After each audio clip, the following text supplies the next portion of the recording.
my dad's a college professor, my mom's a middle school teacher, and I grew up in Irvine, California, which is an extremely academic environment. So it was an academic household in an academic city. So going to college wasn't even a question. But ever since I was young, I've loved the environment, and specifically, I've loved fish. So I graduated UC Davis with an environmental science and management degree.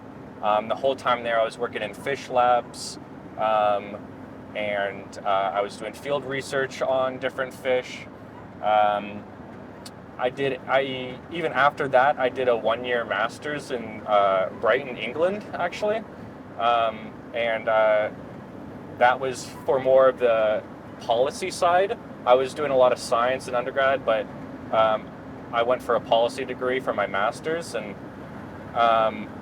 came home after that. And my first job was working on commercial fishing boats in the Northeast Atlantic, and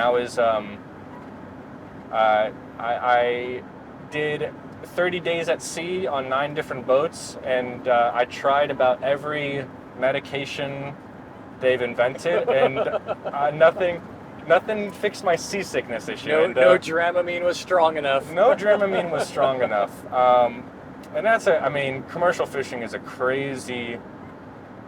That's a crazy lifestyle, being out on those boats, and it's kind of prepped me for the roadie life ahead of me, because I was driving all the way from Portland, Maine, down to Newport News, Virginia, going on different boats, and you really got to learn how to go with the flow on a commercial fishing boat, because the captain's in charge, and everything could flip on a dime when you're out there fishing. So you got to learn how to be comfortable in an uncomfortable situation, and you got to learn how to just take it as it comes, which are skills that really help you on the road as well, because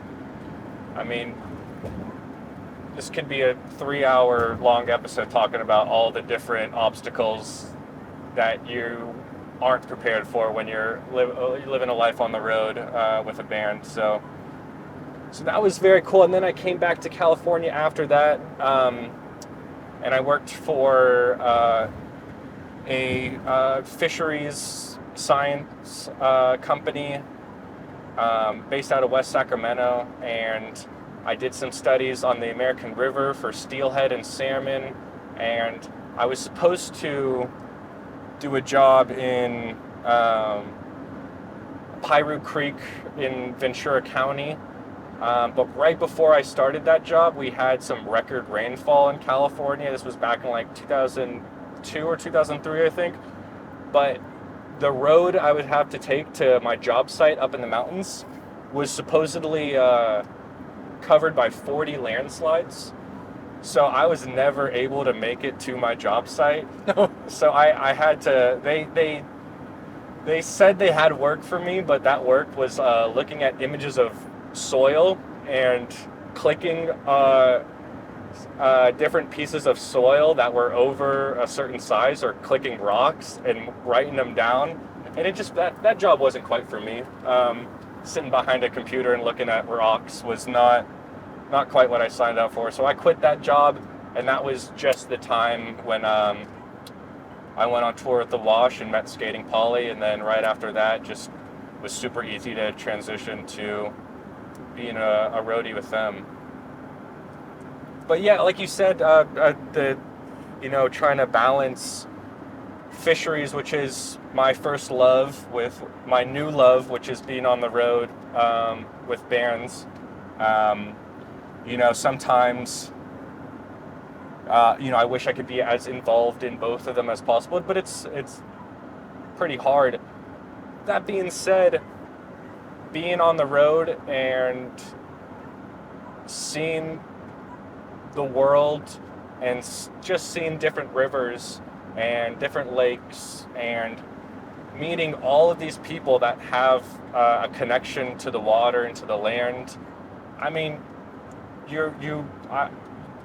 It's incredible the amount of different people that you meet on the road and what they know about their environment And as much as I wish I was more involved with it, it's a really invaluable um, um, resource is just meeting people all across the country who know something that I didn't know and are offering me connections and resources and information about things that are happening on the other, in other parts of the country that I was not familiar with and stuff. So even though it feels like I took a step away from fisheries, I'm still every day being on the road, learning more about it and gaining resources along the way. So Yeah, it still keeps you on the peripheral at least because you're moving around. It's not like you just stopped and you like took a retail job somewhere or like you're like working in a warehouse or something. absolutely, and the field of environmental management and science is incomplete without well, it's a very interconnected field.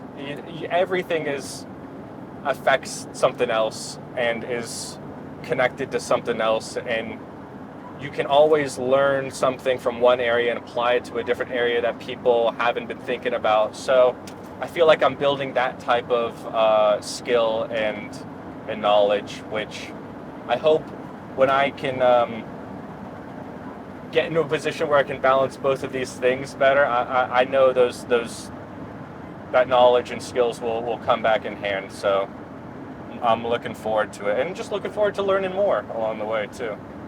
Yeah, well, it's super valuable to be able to learn or to be able to have the kind of insight of where certain things that might seem like they're really disparate worlds, but you can like line them up in a way and go, oh, I can see a way, it's really valuable to be able to say, these two things look completely different, but I can see a way that there's an overlap here. Absolutely. Like the thing that you said about working on commercial fishing boats would not seem at all analogous to touring with bands. And in a lot of ways, it's not like a perfect analog, but it's more like on a much more basic fundamental level, it just prepares you for wildly unexpected, crazy hardships and difficulties 100%. that you have to get through. Like you 100%. don't have any choice. You have to get through it. And because it's not like you can just like pick up and just go home at the end of the day at No, 5 o'clock. I'm not that good of